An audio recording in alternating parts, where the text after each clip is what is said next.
Pascal. You are now rocking with that dude Pascal. We be going wild, Haitian in the building, so original. Got the haters catching feelings. Get your hands up to the ceiling and keep them held high, cause St. Louis isn't ready. Forget about it, goodbye. Hold up, we just saying hi. Five somebody, rise up weekdays. Catch us live, somebody. Let's go.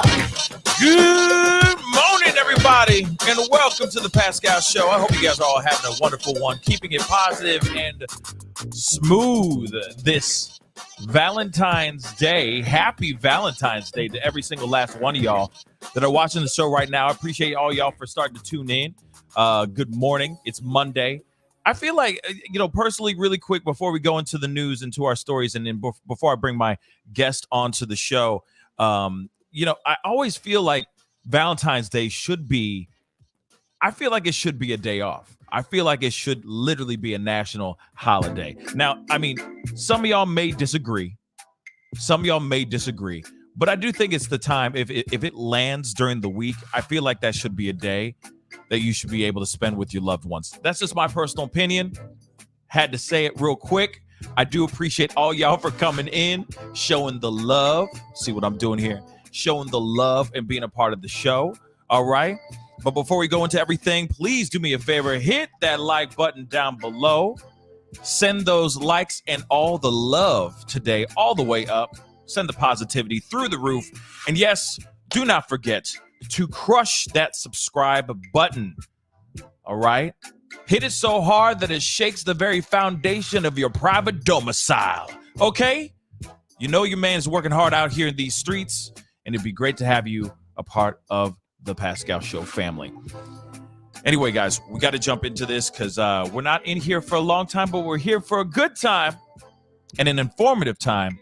And we got some updates revolving around this missing case of this 4-year-old boy by the name of Codi Bigsby. Now, if you guys don't remember who Codi Bigsby is, he's the young boy that went missing 2 weeks ago. Well, he was reported missing 2 weeks ago, where he allegedly, his father says that he just walked out the door. Okay. At first, there was a story of him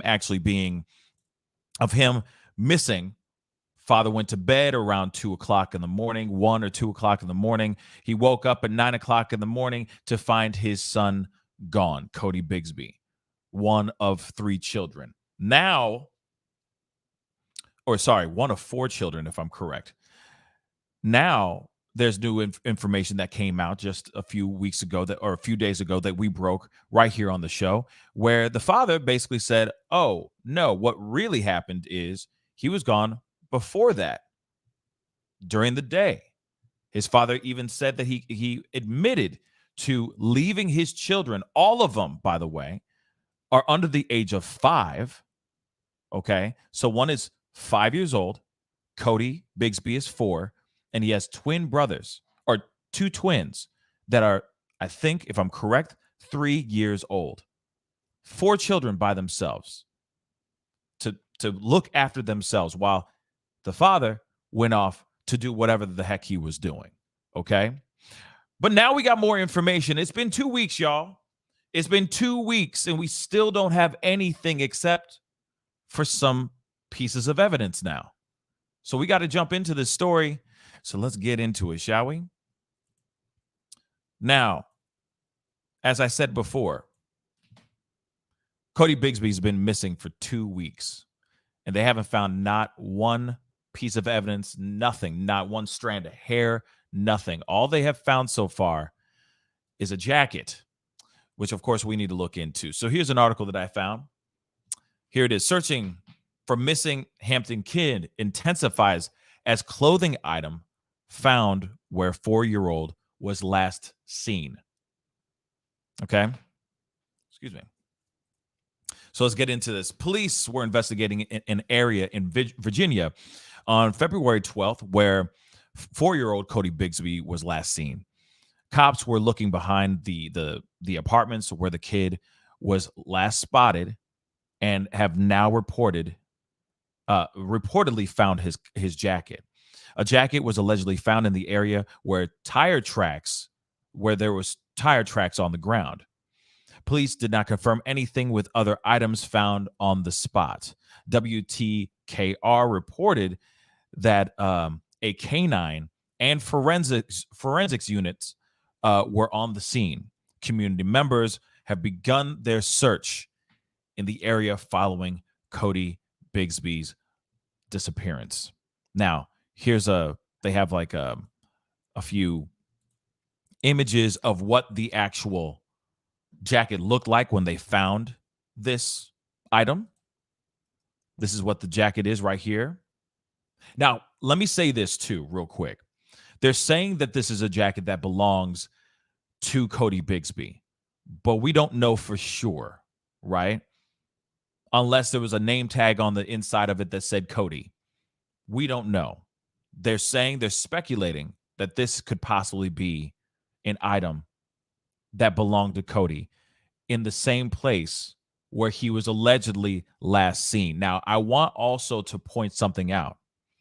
The father claimed that his son, Codi, just walked out the front door. Let me ask you this. As a 4-year-old, do you think a 4-year-old's going to just put on a jacket and walk out the front door to go wander around in some random neighborhood? Even if it's in the middle of the day, do you think a kid's thinking, ooh, I need to get my jacket and take it with me out into the wilderness? Just asking real quick. But there is, of course, Codi. Now, I want to show this too. And I have a couple news clips, and then of course I'm bringing on my good friend Michael Baran of Wildlife Command Center here very shortly, because I want to hear his thoughts about this too, because it is very strange to me. It is very strange to me. The math still ain't mathing for me, okay? But here it is, an article right here as well. Missing Virginia 4-year-old's mother finally releases a statement. Remember, there is a mother out here that's still alive, that's still on this planet, that lives somewhere else. She's not around her children at all. And now she's finally made a statement as of 3 days ago. All right. The mother of missing 4-year-old in Virginia has released a statement since his father reported him missing 11 days ago. I'm sorry, this thing's all jacked up.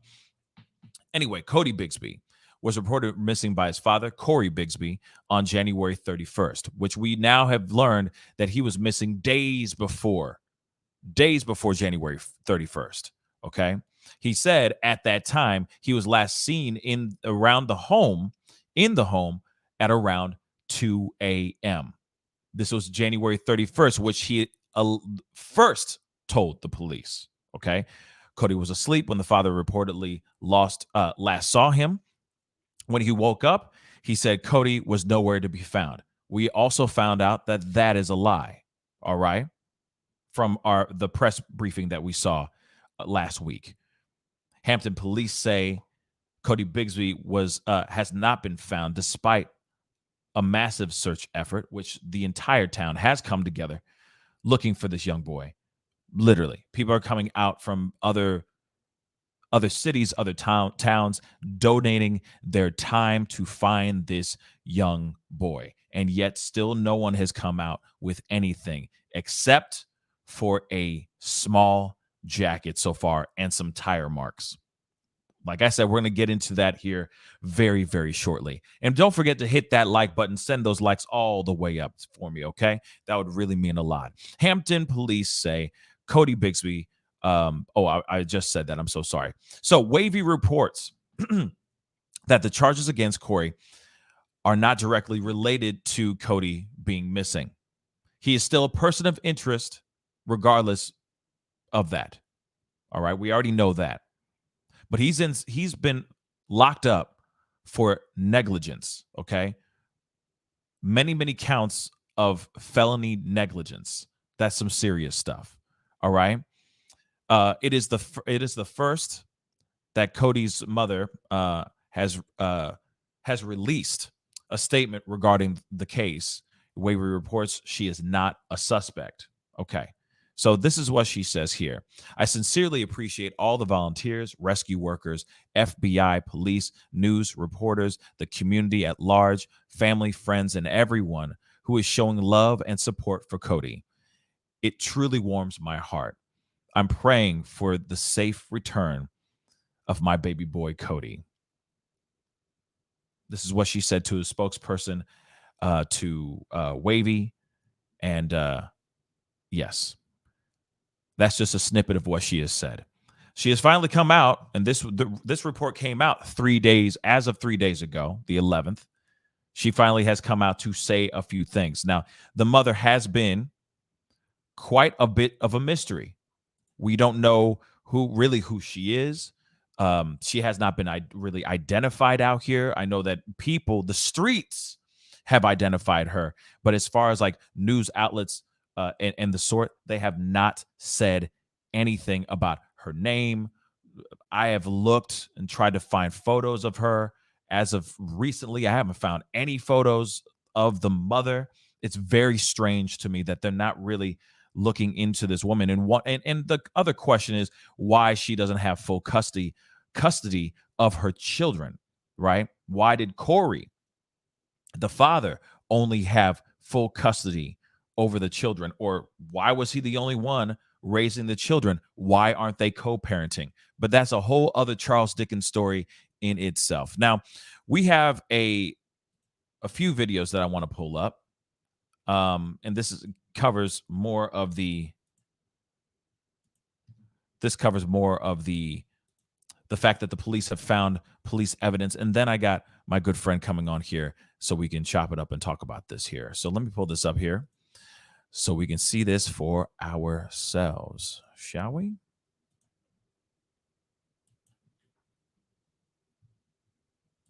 Right to the situation that's caught everyone's attention in Hampton Roads, the search for missing 4-year-old Hampton boy Codi Bigsby. Right now, there's heavy police presence near Codi's home. We want to check in with News 3 reporter Leandra Head, who's live in Hampton, where this is all taking place at this time. And Leandra, you've been on top of this case since the beginning, since Codi was reported missing about 2 weeks ago. Take us to where you are tonight and tell us what you were seeing and what do we know what's happening at this point. Well, we are here in the neighborhood where 4-year-old Codi Bigsby lived, and police were actually out here. Police K9 units, the forensics team, they were out here searching through these woods you see behind me here. They had a few dogs with them. Like I mentioned, the forensics team, forensics and the police actually just recently left around 5 minutes ago. There was also a yellow caution tape in this area as police and K9 units were searching, and they were searching after a woman reported seeing a young boy's jacket that was near the woods here, also near a body of water. We've been out here for over an hour, and we've seen a lot of police officers that were in this area, in this vicinity, looking for different clues or evidence. This is actually located behind the Buckrow Point apartment. And I also got a chance to speak with a volunteer searcher who's been searching for Codi, and here's what she had to say. And I heard that a coat was found. I just knew that I had to come out here no matter what the outcome is going to be. We've been so just involved from day one with search efforts. At this point, police cannot confirm if that jacket belonged to 4-year-old Codi Bigsby. All right, Leandra, I want to stay with you now for just a moment here because this has been a case that's really been getting a lot of attention around our region. And as we heard from one person there, a lot of people volunteering, searching for Codi since he was reported missing about 2 weeks ago. You've been reporting on these search crews closely. From your standpoint, what's the mood been like among those looking for Codi and also those people out there tonight watching this heavy police presence around Codi's neighborhood?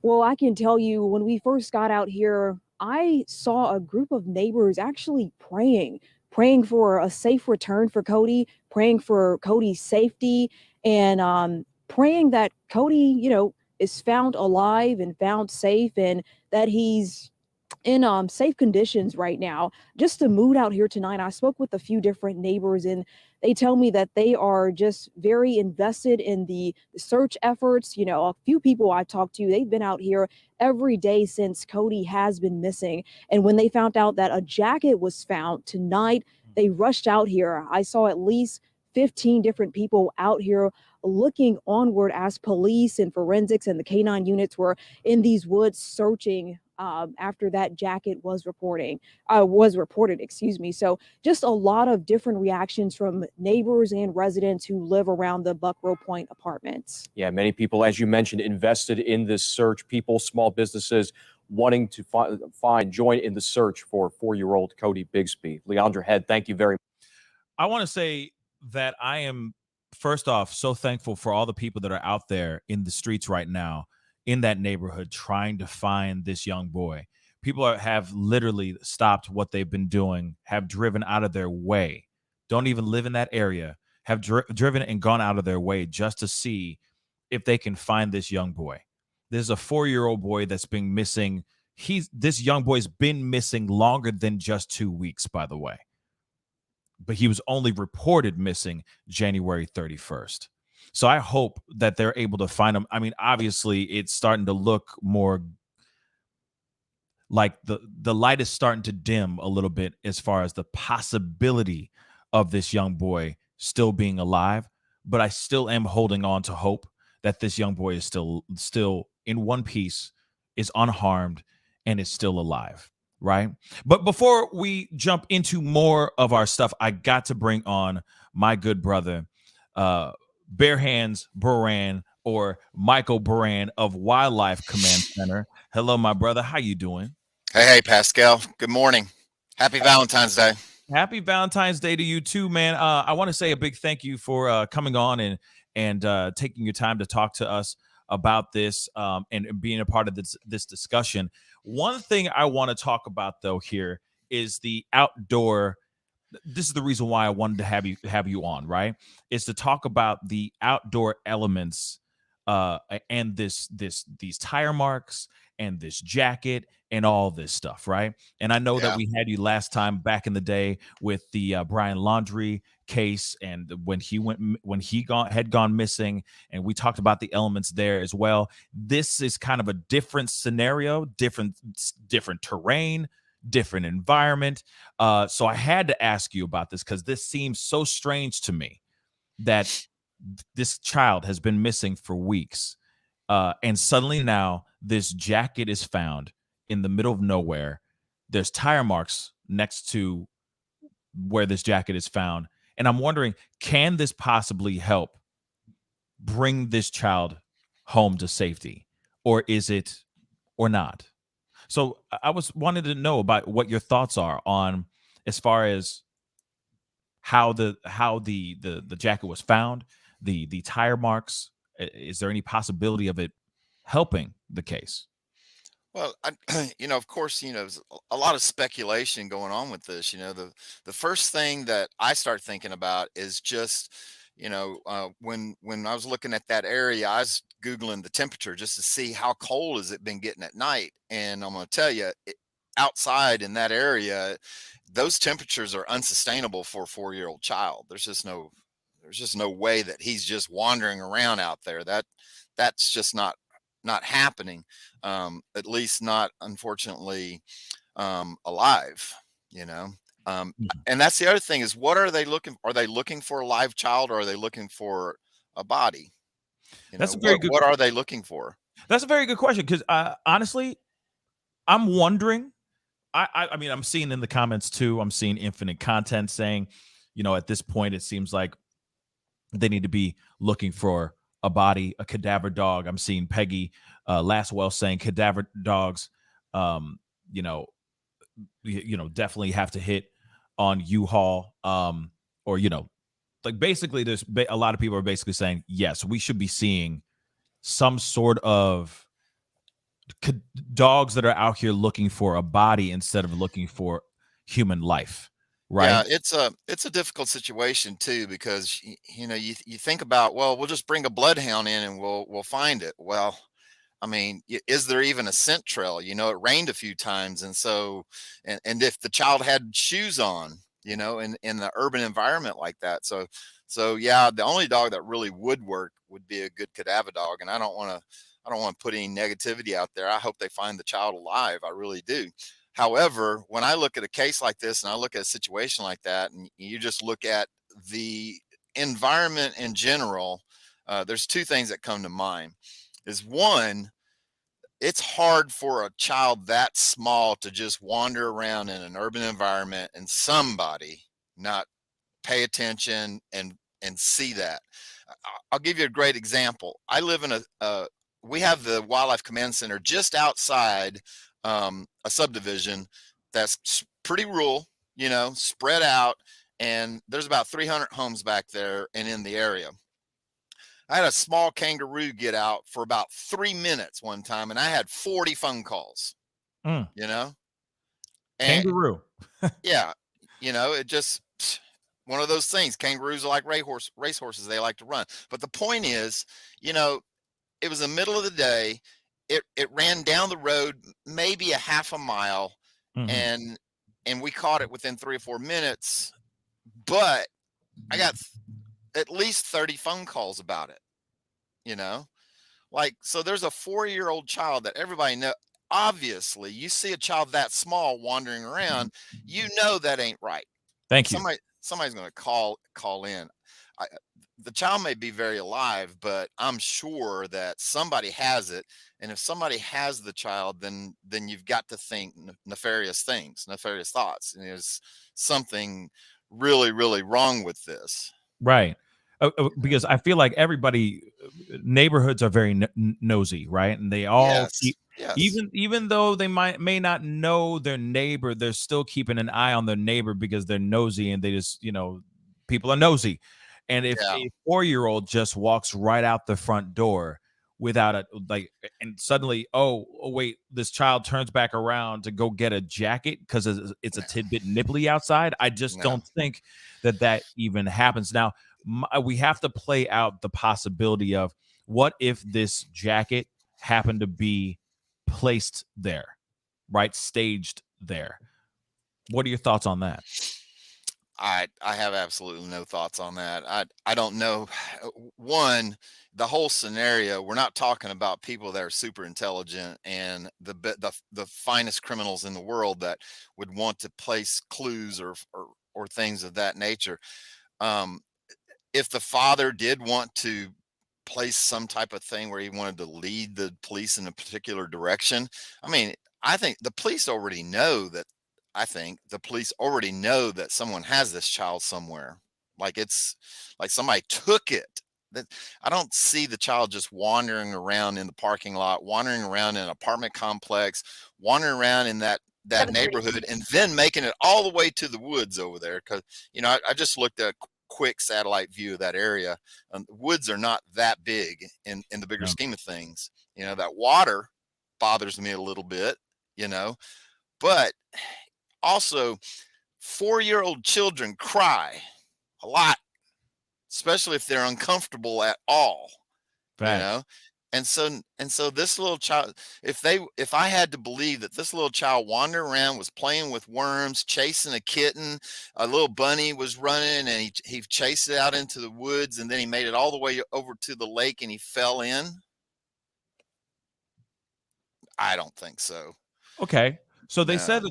that like where he was found, by the way, speaking of falling into a lake or something like that, allegedly where they found the evidence, right? Where they found this jacket. And like I said, that jacket could be anybody's jacket, which we're going to get to that conversation here in a second. That could be any 4-year-old's jacket. But they found it near a creek, like a creek or river, the piece of evidence. Wouldn't the What are the chances? Let's just go down this route. God forbid it goes down this route, but what are the chances of this young boy falling? Say he did run out the door and he went out to the river or creek and fell in. Wouldn't they be able to find his body fairly quickly? Well, I didn't look at the water really well to see how deep it might be and that sort of thing. But the other thing Yeah. you have to think about is that a 4-year-old child, especially the pictures that I saw of that one, if a child like that fell in the water, that he's gonna sink. Okay, he's got very very little body fat, you know, and that water is cold, so it's going to keep the body cold if that happens. I hope it didn't. I really do hope that that's not what it is. But if he fell in the water and he drowned, the it's going to sink.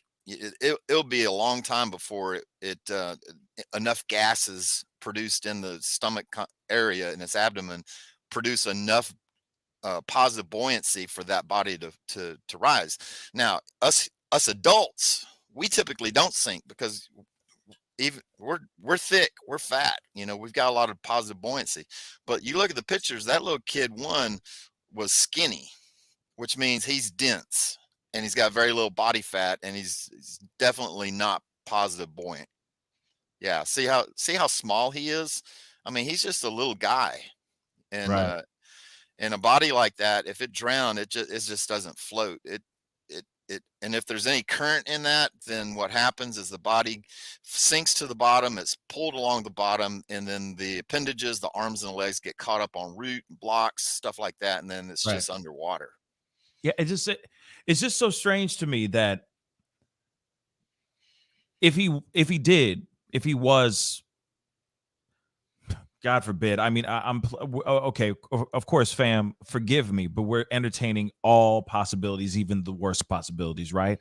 And if he did happen to fall in, if he did run out, or if somebody actually tried to discard the body, let's just say that this young boy's body, you can't help but entertain that possibility of this young boy being passing or tripping and falling and drowning in the lake, let's just say, or in the creek or river or whatever it is. But I feel like you would be able to see or find that body a few yards down or a little bit down the way, right? But he has been gone. He has been allegedly missing for weeks now. It's been 2 weeks since the report of his missing. So if he was, let's just say, pushed out into, let's say it's a river or a creek, that's 2 weeks of, think about, like anything, throwing something in a river that has a current, it's going to go down a distance, right? So now it's a matter of people going and searching and trying to find, maybe he was discarded, maybe he fell in, or maybe he was actually discarded out there in that out there in that particular in that creek. So unfortunately, that's something that has to be entertained. But Definitely that can could, go a but far way. That yeah, can, if the current is but strong enough, you can go a long way. But go ahead. I'm but sorry, you know Mike. what I can say with fairly good confidence is that that child did not wander away from that apartment. That didn't happen. That child was not scared and crying alone overnight, and nobody noticed. You know, I'll bet Yeah. you that. I mean, most 4-year-olds, as soon as they are recognize that no one's around, they start crying. You know, I don't know if you've been Of around course. little kids, but little Yeah. kids, they're not quiet. No, they're You know, not, and they're attached to whoever the parent, the parental unit's hip, pretty well, much. I mean, from my understanding, yeah, you know, but you also look at that particular situation. If those kids were left alone, admittedly by the parent, of the course, father, they're probably hungry. Maybe thirsty. 4-year-old, I can't see him really taking care of himself really well. right? And so if he got out and he was wandering around, he'd probably be looking for food and water. And if he was, he'd probably be looking for any person that passed by, because to him, any man that walked by, he would probably think it was his father, and he would go to them Yeah, as a you're, 4-year-old. you're right. I mean, especially if he's been neglected for a while, there isn't going to be, if you think about it, there's not going to be a real need, right? I mean, to a certain extent, of like being attached to a person, right? To an adult. to a certain extent, right? I mean, obviously they're going to need the help of like, hey, I'm hungry, or I need a diaper change, or anything of those things, right? At some point. But if Codi Bigsby, the father, was really that, I mean, he sounds pretty damn terrible. The fact that he would leave these children on their own to fend for themselves, I feel like there would be a little bit of independence kind of ingrained in these children, right? And so it does make you wonder, how were they living in that house, right? Were they put in a sectioned off in an area so they can't wander off somewhere, or was every door, was the whole house their playground? Those are the questions I think in my head instantly, right? Now, Well, somebody just go ahead. Go ahead. I'm a father. I got 2 boys, grown now, but I can't imagine me trying to take care of 2 3-year-olds, a 4-year-old, and a 5-year-old by myself. Exactly. Like, that is a handful. That's a handful for a functional family. Exactly. I mean, I can see where a parent could maybe snap if you are the only one taking care of 4 young babies. All of them start from 5 and younger. 2 of them are twins, right? You have twins, and so 2-year-old twins. I think it's 2-year-old twins. You got a 4-year-old, and then you got a 5-year-old, and they all need your help. They all need full court press, man on man, and you're the only parent taking care of these kids. That's a lot. That's a lot to take undertake. That's incredible. So again, my thoughts are nefarious thoughts of, man, there's some bad stuff going down here. Right. This poor child, and I don't think it wandered out at all. I certainly don't think it wandered around that neighborhood at all, and I don't think that no one noticed that 4-year-old child. In my mind, no one noticed it because it was snuck out and it's in somebody else's possession. Right. Absolutely. I mean, that's just what I think. No, and you are not wrong with that. But before we go into to talk more about this evidence, right? Let me I want to pull this up really quick. This is another news clip. It's from a few days prior to them finding this this particular jacket and the tire marks. But I feel like it'll help for some of the viewers, because some of y'all are going, who's Codi Bigsby? So hopefully this will give you guys a little bit of an update on what this story is all about. 7:32 this morning, we continue to cover the search for Codi Bigsby. The 4-year-old was reported missing in Hampton more than 10 days ago. Now, despite the time that's passed, his family and the community are still holding out hope. 10 on your sides, Kiana Patterson is live in the newsroom with new information as this investigation continues. Kiana? Yes, the police chief, Mark Talbot, says officers are continuing to search for answers. And this morning, Codi Bigsby is still in jail as people search for his missing 4-year-old son, Codi. Last night, the police chief shared an update with Hampton City Council. The police division wrapped up their command center at Buckrow Point last week, and now officers are following up on leads and evidence gathered from the family home. The chief says this is a high-profile case that has been intense and stressful for police and the community, but Talbot says they will continue to follow the evidence. It was very clear to us. The evidence about what likely occurred has been very clear. There's little about this that has been mysterious.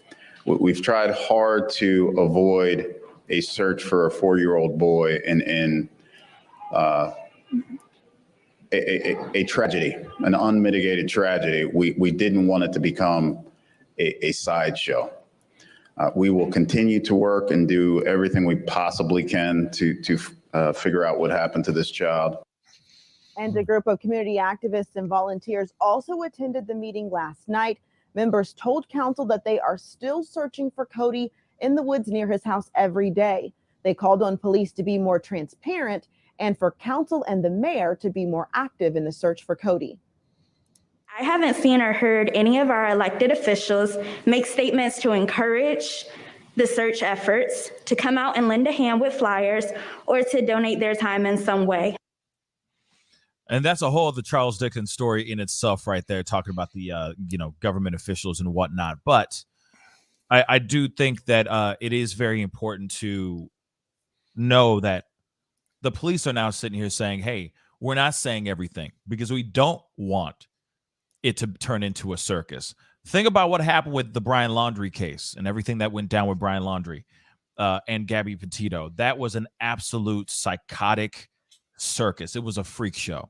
Every 5 seconds, somebody was saying, hey, I found a bald white guy, with a beard, skinny bald white guy with a beard that's hiking on the street. I mean, there were so many different people saying about sightings and you name it about that. And it turned into everyone just looking so many different ways, so many different places.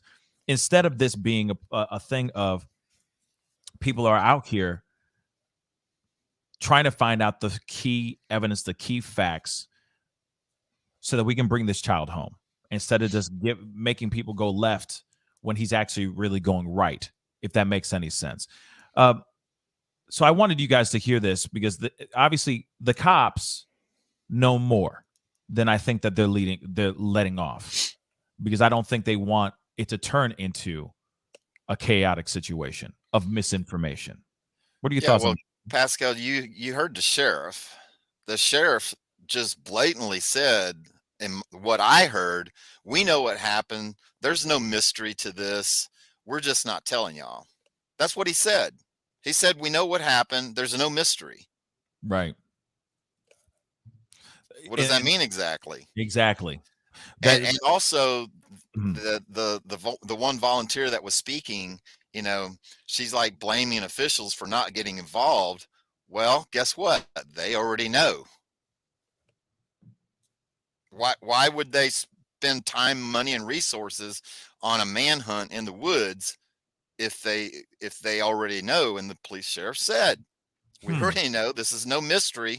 We're not telling y'all because we just don't want it to turn into a circus.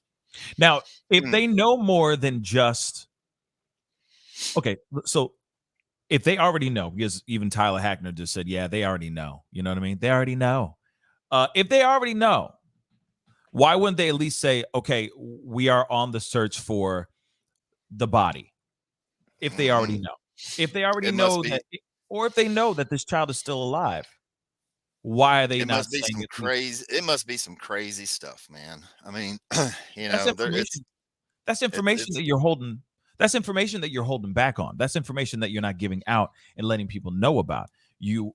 Because you got people doing searches out here. Now, if they know exactly what happened to this child, and there are people that are driving out of their way, coming in from other cities, out of town, to contribute in the search for this young boy, why wouldn't they at least say something to let people know, hey, we got everything under control. There's no need for more searches.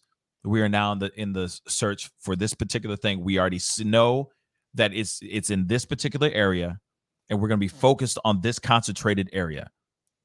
You see what I'm saying?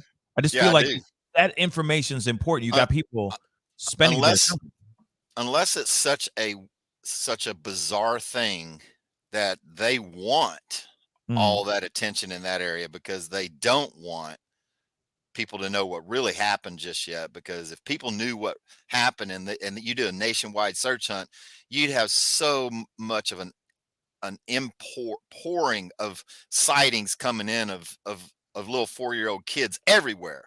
You think about a playground and somebody driving by and go, oh, I think I saw Cody, and they call it in. Of course. But they have to process that. So maybe they want that diversion. They want people focused on that area so that they can, focus on other areas. Of course, with speculation as we are, we can think about a whole lot of different things. But, some of the things we can eliminate is that child did not wander around that community for any length of time, and nobody noticed this little teeny tiny boy wandering around unattended. Somebody would have noticed that. You see what I'm saying, though, right? It just seems so strange. It just seems so strange to me, at least, that this child would wander out, because from what they've said, Codi Bigsby, the father, finally came out and said no, he was missing in the middle of the day, and it was weeks before that too. So if you look at that, you're going, wait a second. So he was missing a little bit after the holidays.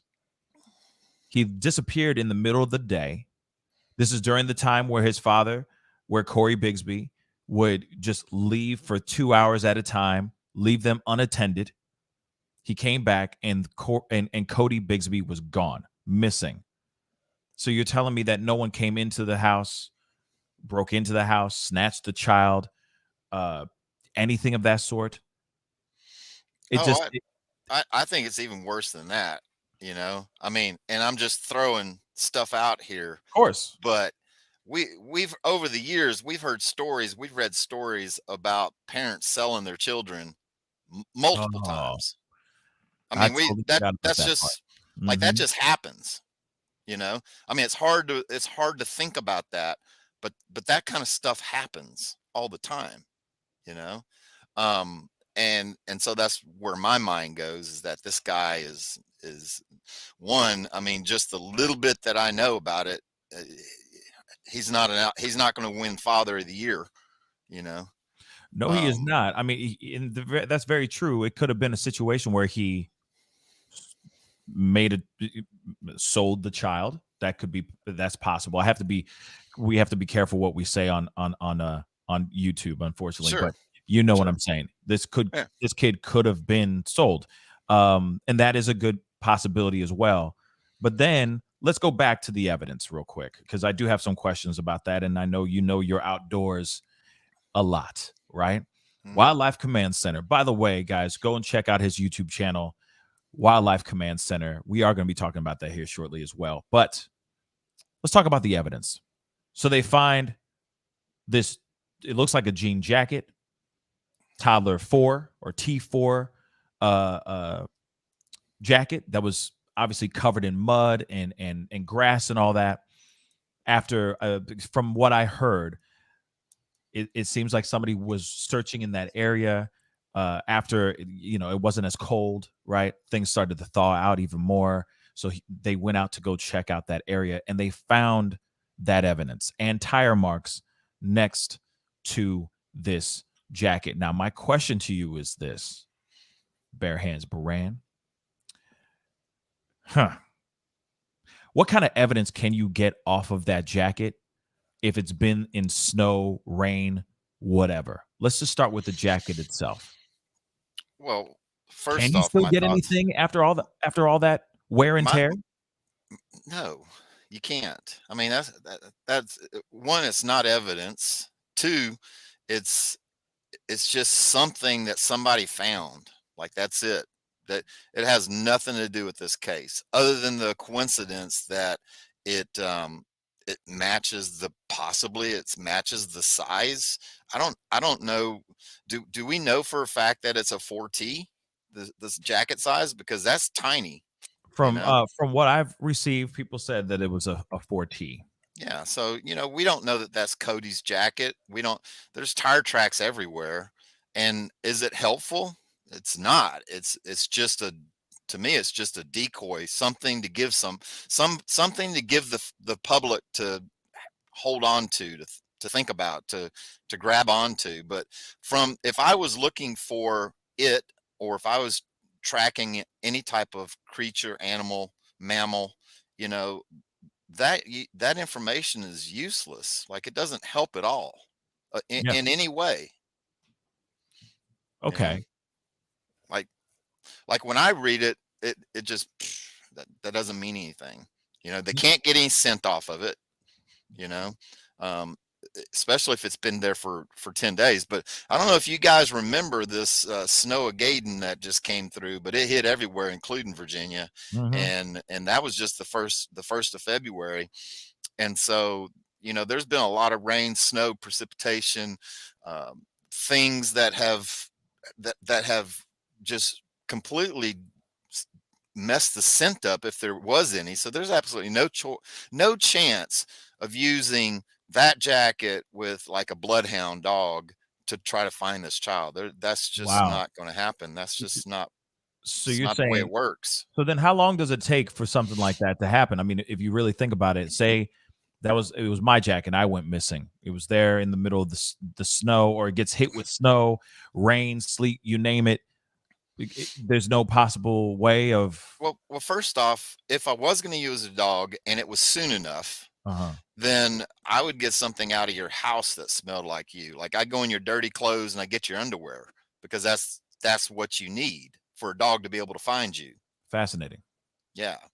And so if they were going to use a dog and use clothing, they'd pull something out of the house that they know for a fact smells like the child and not the other 3 children, because we all smell differently. We all got special pheromones that come off of us. We all got special smells about us. And so if they were going to use a dog, it'd have to be a lot sooner. And they would use an article of clothing out of the house that they could 100% identify that was that child's clothing. Interesting. Interesting. Okay. So now we did that. We talked about the jacket, and it does suck. I ain't gonna lie. That really bloody sucks hearing that it don't mean a damn thing. I mean, It doesn't. Even hold on one second. Even somebody just said it. I just lost it. Dag nabbit. Oh, here it is. E Nick, sorry, said finding his jacket doesn't mean anything. It sucks. It sucks to hear that, because obviously, we of course just want to be able to find that piece of evidence that could maybe bring this kid back home as quickly as possible, right? But let's talk about these tire marks. Can that help at all, or no? So the best possible scenario that could help, if they were clear tire marks, is a forensic person could look at the tread, look at the tire marks, and tell you exactly who manufactured the tire and where the tire was made and what kind of tire it was. That's what that can tell you. Like, that's all that can tell you. It can't tell you what kind of vehicle it was on. Maybe it could tell you if it was on a truck or a car, because certain tires go on trucks and cars. But nowadays they make all-terrain tires that fit every kind of vehicle. So even that's not very helpful. Interesting. So the best they could get from the tire tracks is the model of tire that it is. Now if they could piece other things together, like if they could find a car, or if they could find some type of evidence with a car, and they could place that car, they could figure out what kind of tires that vehicle has on it, and then they could place that vehicle at that site, then that's about as much as that's going to give you, when you try and put the pieces together. But then if it's like, okay, they're able to find like the make, like what kind of car it is or something like that. A lot of people drive the same kind of car. So there's no way you can tell what kind of car is going to be just from the tire prints, unless you have some other evidence, like if you've got a picture, or if you've got some video, or if you've got some, oh my gosh, by the way, in this day and age, everything in the world being videoed. Come on. Strange, right? There's not. So, but we do know that the cops are cool. They know exactly what happened. To them, there's no mystery about this whatsoever. His words, not mine, And so, they're just I think they're just kind of letting this little pony show of the search, so that people can have some closure, so that they know that the child is not there. So yeah, even so, like they couldn't even find any evidence of, say, if there was a body there too. So if it's washed away, let's just say, for example, from like the snow and whatnot, if it's taken away from the on the jacket, right? Because the jacket doesn't mean anything now. But I mean, if it is his, great.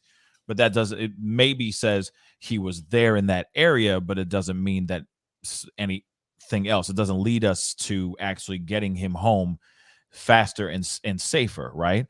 So same thing, if there was say that his body was there, like laid on the ground, before it was discarded. Let's just say worst case scenario, of course, I'm just playing worst case scenario, they wouldn't be able to see that either. That kind of stuff would have been washed away by now. Yeah, a lot of that type of evidence is gone.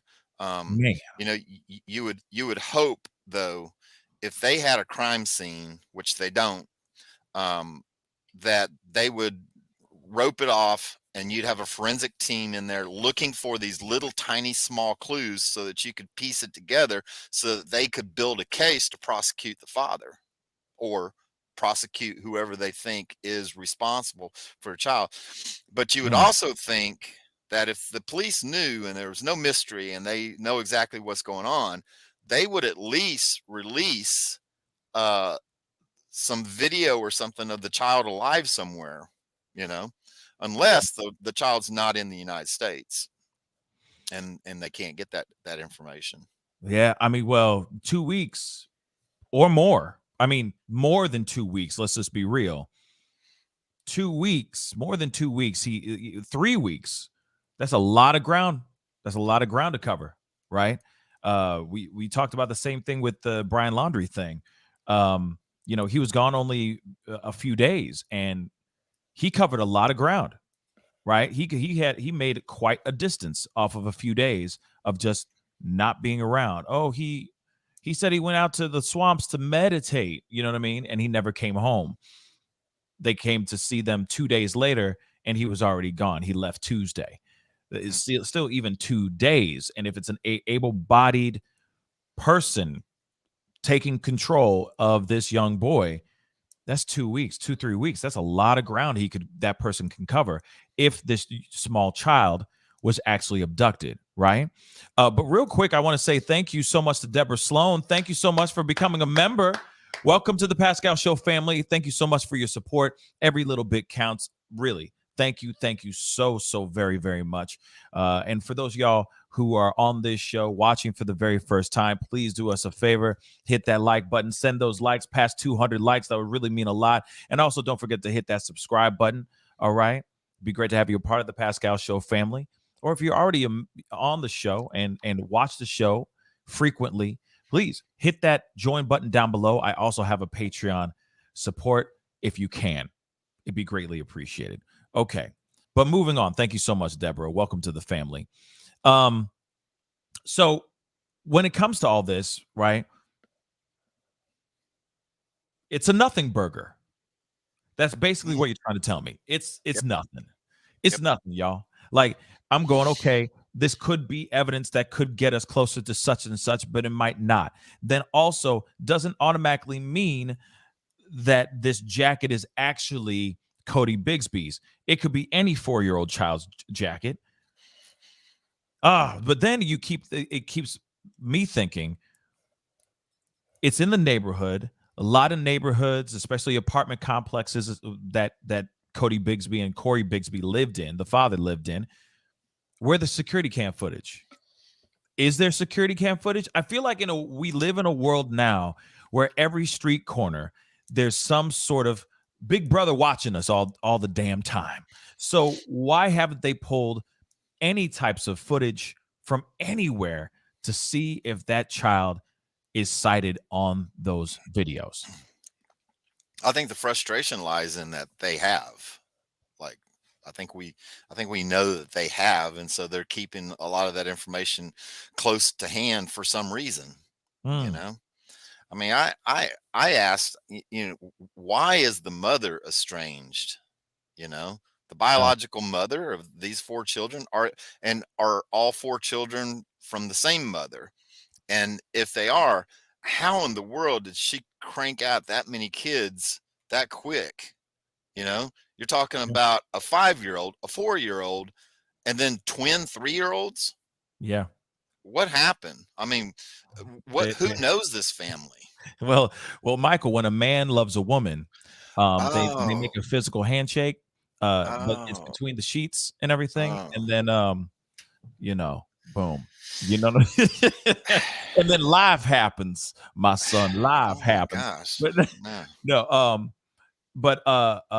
but you know, yes, I don't know how that happens, but from my understanding, all jokes aside, all jokes aside, the one thing that doesn't make sense to me about it is, sure, they were able to make a whole bunch of babies really, really fast, right? I think it's like Irish twins or something like that. Isn't that called Irish twins? It's like Irish triplets, quadruplets, actually, because there's twins in there. But if you think about all that, why was the mother not there? Why was the mother somewhere else? Now, there's stories that have been brewing from other interviews that I've showed on the show in the past with Codi Bigsby's sister, basically throwing shade at the mother, the biological mother. So it sounds like she's got a very interesting lifestyle and a very interesting past. Maybe there's some addiction involved in that as well. We don't know really much about Codi Bigsby, the father, really at all either, about if he is how he's dealing, if he has any substance abuse problems or anything like that. Maybe there's PTSD because of being in the armed forces for a while as well. And from what I heard, he was dishonorably discharged. So what does that mean? What was going on with that? So what kind of mental health was going on with him? But it seems like, I mean, for me, it always is strange when a mother is not with their children. It always makes you wonder what's really going on, right? And then Yeah. it's like, is the father the better choice out of the two? And it sounds like they were both terrible, right? Yeah, well, I hope the child is found Allegedly. alive. I hope that he surfaces and whoever has him gives him up. But and even then, I certainly hope the best for the child. I hope the child can recover from this trauma and have a normal life. As we follow this story, certainly I'm gonna be keeping up with the clues on it Mhm. to see which way it goes. But I think the authorities are holding some stuff close to their chest. They're not letting things out because they don't want a circus, because maybe they have a pretty good trail on where the child actually is, and they just don't need all of the noise covering that trail up. True. All the noise, though, right? Like all the social media, the media in general, just being on this and hovering around it like annoying little gnats. I get that, but you also have people that are searching random places trying to find this young boy. So if they're able to go, if 50 is able to talk to the masses that are actually looking for this young boy and say, hey, we have a concentrated area, look over here, right?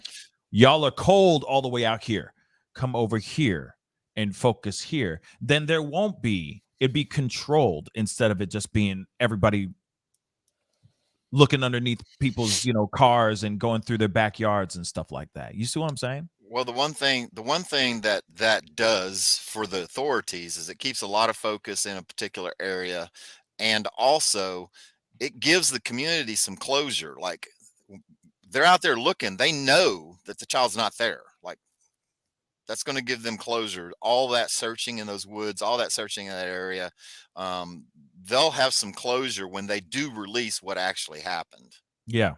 Yeah, they will. I really hope so. I really hope that there's some closure. I mean, the jacket, I mean, obviously is noteworthy, is newsworthy. People are going to, of course, talk about that, especially from what I understand as well. There have been a couple bags of evidence that they brought, that they took in, the police took in as evidence as well. Not only just a jacket, but a couple bags filled with other things. They never disclose what those, what is contained inside of those bags.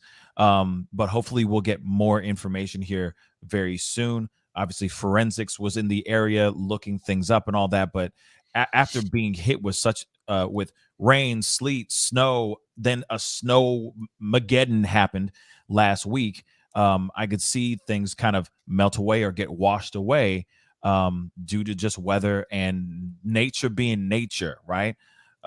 So we're gonna have to see what happens with this and where it ends up where it ends up going down, what route it ends up going down. But that one piece, though, about the mother, I find very, very strange. Still, they're just saying the mother spoke out, and it's like, well, what? Who is she? Where's her face? Why aren't we talking about? Why aren't we diving in more with her? Now, there's other people. Infinite Content asked this, just a second ago, as far as like interviewing the children, right? Have they talked to the children to see what the children had seen? Like the 5-year-old, right? Did you see anybody? What happened to your little brother? Did you see him leave? Do you remember what happened? So on and so forth. I mean, there's ways to get some information out of these young kids as well, that I don't think that they've even released that information out yet as well. So this whole thing is so crazy. I will point this out, one thing though, too. There are stories. I mean, we always hear about parents being abusive, parents being terrible, right, to their children. Sometimes it's not just all of the children. Sometimes all of their anger and frustration is just directed towards one child. Sometimes they're the whipping boy. Sometimes they are the scapegoat, right? And this could very well be a possibility. This could very well be a possibility of that as well, where anything he does, he just aggravates the father. Now, of course, I'm just speculating, of course, because he has not said anything and we don't know anything of that at all right now. But some parents that I feel shouldn't have the license to parent will end up taking their frustration out on one child specifically. And that could be the situation with Codi Bigsby, where Corey, the father, just took his frustrations out on him too much, to the point where maybe it went too far one day. I don't know if you guys remember this story, but I did a story a few months back about this family, a house of horrors. There was a family, or a bunch of boys, that were living inside of an apartment in Houston, Texas, all by themselves. The parents, the actual mother, biological mother, lived in another place 15 minutes away with her new boyfriend, or her boyfriend at the time. The boyfriend and her would just leave them neglected. They lived in a place with no electricity, no furniture. They barely had any food. They ate ramen noodles raw, whilst having their brother down the hallway decaying in a locked room, because they put out all their frustration. The boyfriend of the biological mother put out all his frustration out on this little boy, to the point where he kills him. And they just let that child rot away in that hotel, in that apartment, with these other boys there by themselves, fending for themselves. So and of course, he put a lot of his frustration, his anger, he zeroed in, and this young boy was the focus, was the reason why everything was so terrible for the boyfriend, I guess. And he became his scapegoat, his punching bag. So this could very well be the same thing, except in another city, another state. Hopefully that's not the case. I really hope it's not. Hopefully not. But we don't know exactly, because a lot of times the authorities will only, in the beginnings of an investigation like this, they're only going to put enough charges on publicly to keep them incarcerated so that they can keep them under control. So we don't know all the charges that are going to be piled onto him yet. Yeah. Because he hasn't been charged yet. So it certainly is a frustrating case, but just looking at all the clues, to me, it looks like the child was taken away on purpose, secretly, away from that apartment complex, whatever circumstances are, but that child just did not roam around in the neighborhood unnoticed and just mysteriously disappear into the woods. That just didn't happen. Yeah. I don't think that happened at all. I really do think that, I mean, I obviously have my theories, but I think that maybe this is a theory and I'm probably going to be wrong. But my theory is that Codi Bigsby snapped. I think that he snapped. He took out whatever was going on in his mind out on Codi and then did something with Cody's body. But maybe he's having a little bit of a psychotic break, or he had a blackout. And then, of course, remember, for everybody else, and this is this information for you, Michael, so you know, but he went to the cops and he had been there for days. He didn't leave the precinct. He wasn't even under arrest, but he went in there to tell his side of the story of like what he knew. At that time, when the reports were coming out, he was not a person of interest. He was not named a suspect. He wasn't even under arrest. But for some weird reason, he stayed inside the precinct for days on end, not even being arrested. So to me, it seems like something's a little off there. So could it possibly be that he had a little bit of a psychotic break? Maybe took out whatever was going on in his mind out on this little boy, did whatever he did to Codi Bigsby's body, God forbid, and suddenly just doesn't remember. But maybe he's having faint memories of it or something. I don't know. I mean, I'm saying psychotic break, but he might not have had a psychotic break. He may have just been a jerk and went too far on his child. That could be it too. But they know something. The police do know something. You are not wrong with that, Bare Hands Baran.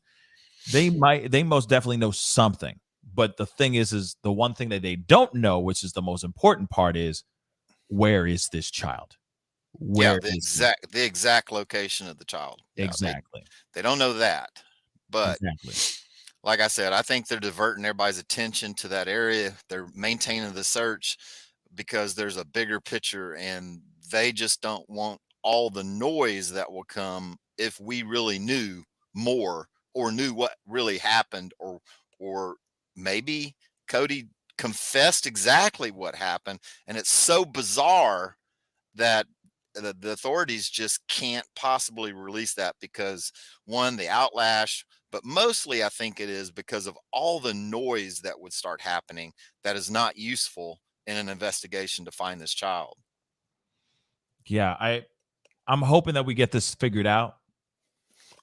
I hope we get it figured out sooner rather than later. This is and we've talked about this multiple times before, but this is just a terrible series of events that I wish would be just a little bit easier to remedy and figure out.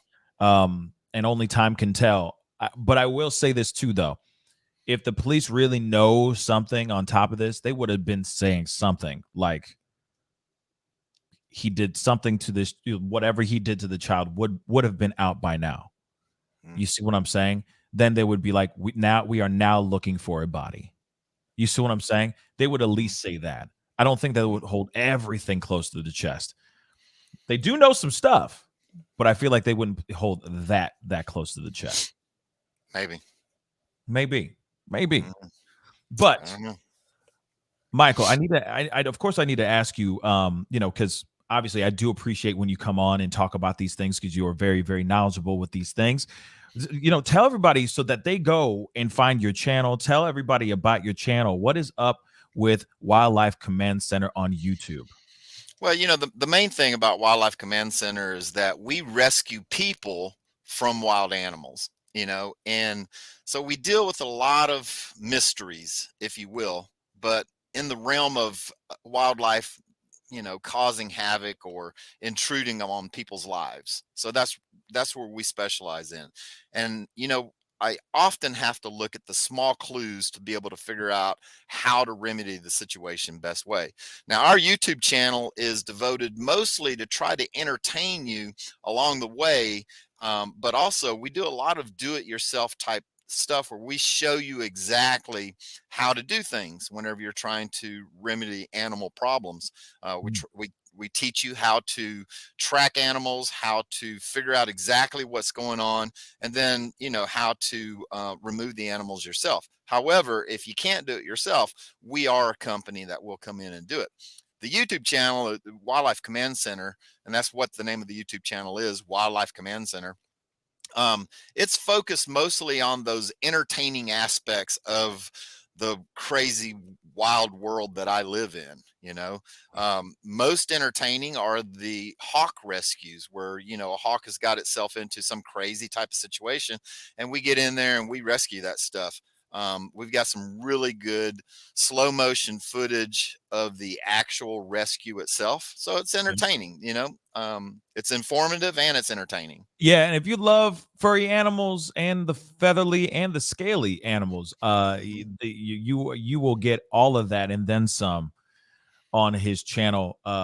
It's very entertaining.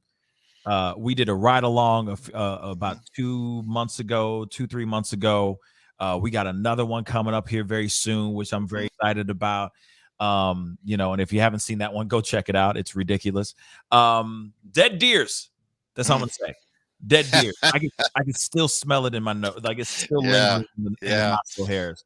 But you talk about trying to figure out animals, that armadillo situation. When you just walk up on a crime scene, if you will, and then try to figure out what's actually happening. Everything I was talking about, all the clues I saw, they all came to fruition. We caught a big old female armadillo first, and then we left the trap in place because I knew a male armadillo was coming along, and we caught it a couple of days later. Right. So, you got to go check out that. You got to go check it out. Just go check it out when you get a second. Trust me, you'll thank me later. It's fun, it's informative, and it's entertaining. It's all get out. But the thing, one thing I noticed about you is that you're almost like a detective in itself when it comes to wrangling pests and other animals and stuff like that. Relieving people from these animals, and of course, catching these catching these animals in one piece. You are actually keeping them safe. You're not hurting them. You're not killing them. You're not harming these animals. And then you go and you release them back out into the wild so that they can live and prosper and all that, which is something that I just love so much about what you do. Because, there's plenty of other companies that our tagline is "We can catch it." But when we go into a situation where there's wildlife versus human conflict, the first thing I'm looking for is, can this be resolved where both the human wins and the animal wins? Is that possible? Because that's what we go for the beginning. We do have to follow all the state rules, all the local rules, all the municipal rules, which dealing with certain animals, especially animals that have or carry rabies. Right. But in general, like when we're dealing with squirrels, and a squirrel gets into your kitchen and you can't get it out, that's a real easy one. We can come in, capture the squirrel. We can take it and translocate it somewhere else where it can be as squirrely as it wants to be the rest of its life. And then we can fix the place where the animal got in the first place. Like, how did it get in the first place? Those questions. But yeah, we do try to find win-win situations for the animals. Yeah. And that's something that I just really do appreciate about your show, about your channel, about what you do. And of course, he's giving out that kind of information for free on his YouTube channel. Of course, he has his business, and his business is a franchise. It's all throughout the U.S. So, of course, you can always look him up, Wildlife Command Center, and just find out if he's in your neck of the woods, and help you deal with the pests that you are dealing with. And that's everything. He deals with it all, and it's amazing. From insects to zebras. Exactly. But one thing to zebras. Wow. He does have he has a kangaroo. I'm not kidding. He got a kangaroo. You have two kangaroos, right? Well, we have a kangaroo and a wallaby. That's a wallaby. That's why I was like, what is this? Is that an albino kangaroo. Yeah. I'm like, Well, nah, I mean, not at all. they look like little tiny kangaroos. Right? It's But very interesting. But I do want to show you guys a little clip from his show so you guys can get a little bit of an idea of what show? What your show? What show you your can? channel. Oh, you're talking Yeah. about Bare Hands Rescue on Discovery Plus. Bare Hands Rescue on Discovery Plus. So I wanted to show you guys a little clip from his show where he's catching a skunk, and because it's like skunk mating season right now. February 14th, Valentine's Day, baby. The love is in the air. I would not know this at all if I Yeah. didn't have a friend like Michael Buran. Just so you Today know. Today is the very first day of skunk mating season. Right. I didn't Yes. wake up this morning going, wow, you know, a lot of skunks are getting laid today. I didn't do that. He did that to my brain. So let me show you guys a little bit of his show right here. All right. And say this. Thank you so much for sharing this, for sharing that with us. That's number one. Number two, you know, he has this weird sixth sense of like he's an animal whisperer. I don't know how he does it, but he does it, right? And of course, he's been out here doing this for a very, very long time, so he knows the ins and outs and the rights and wrongs of doing things. But still, he caught a skunk without that skunk losing its damn mind. It's insane, y'all. That's insane. So while that was going on, I fully anticipated we were going to get blasted. Like in my mind, there's like, I don't care how good I am. This skunk is cornered. He fell in that hot tub. Somebody had a bunch of cat food around that area. They were feeding stray cats, and this poor skunk just wandering around. One of the things you couldn't see in that clip was that there was some old pallets next to that hot tub, and he just climbed up there looking for this cat food. Yeah. And he fell in there. So, you know, one, he's cornered. He can't go anywhere. So the first thing they want to do is blast anything that shows its face, because stay away from me, you know? Yeah. Yeah. Man, I give you mad props, because the most important part of it all is that skunk was not harmed. Right, skunk, right. It wasn't like you killed the guy or anything like that. You caught him and then you released him out into the wild, so that he can do whatever he needed to do. I commend you on that. He can go be Pepe Le Pew himself. Exactly. You know? Now, one thing that's really great is that this show, Bare Hands Rescue, is on Discovery Plus right now as we speak. So that's just a snippet from the actual reality show that he has. So please go check it out, Discovery Plus. He has been on, of course, you've seen this man's face on the show several times. He's always reoccurring and showing his face on this show because he's got a lot of knowledge and we have a lot of fun. He puts me through hell, which is fantastic. If you haven't seen the episode with me and Snakes, go ahead and check it out. It's hilarious.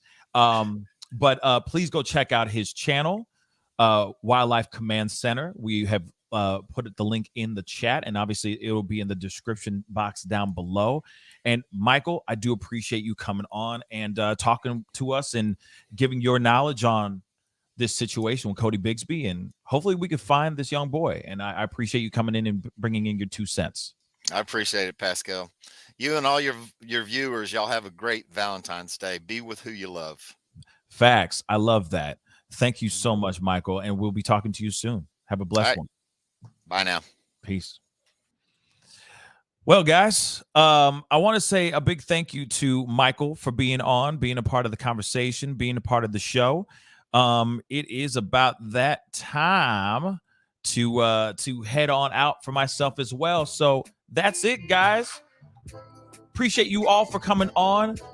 We have had a very epic show, a lot of things to talk about, especially around Codi Bigsby, and I'm hoping, fingers crossed, that we can get closer to some information about where this young boy is. Hopefully he's still in one piece. Hopefully he's still in one piece. I'm really praying that he comes home safe and comes home back to his siblings. Anyway, guys, if there's more information, I will let you guys know as that story continues to develop. Obviously, there's a bunch of other stories we got to talk about, which we will get to here in later shows. Until next time, guys, it's time to get going. Be good to yourselves. Be good to one another. And I will see you guys very, very soon. All right. Happy Valentine's Day. And what I need to jump off of what Michael said. Be with the ones that you love today. All right. And even the smallest gesture goes a long, long way. Anyway, guys, it's time to get going. I'll see you guys soon. This is the Pascal Show. Bye.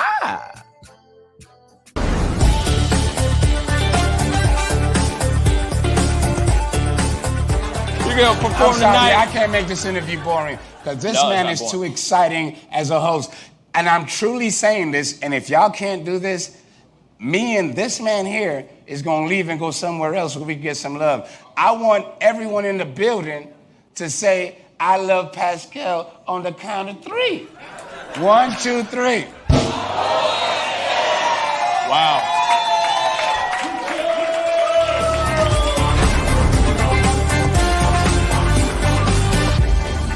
Homeowners and property managers, if you're looking for effective and humane ways to remove wild animals and deal with the damage that they have caused, we have good news for you. Introducing Wildlife Command Center.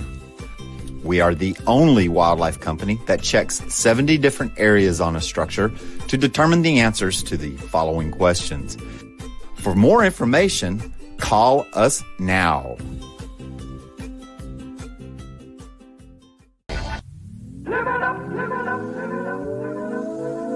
The Fur and Leather Center, providing the highest of fur and leather goods.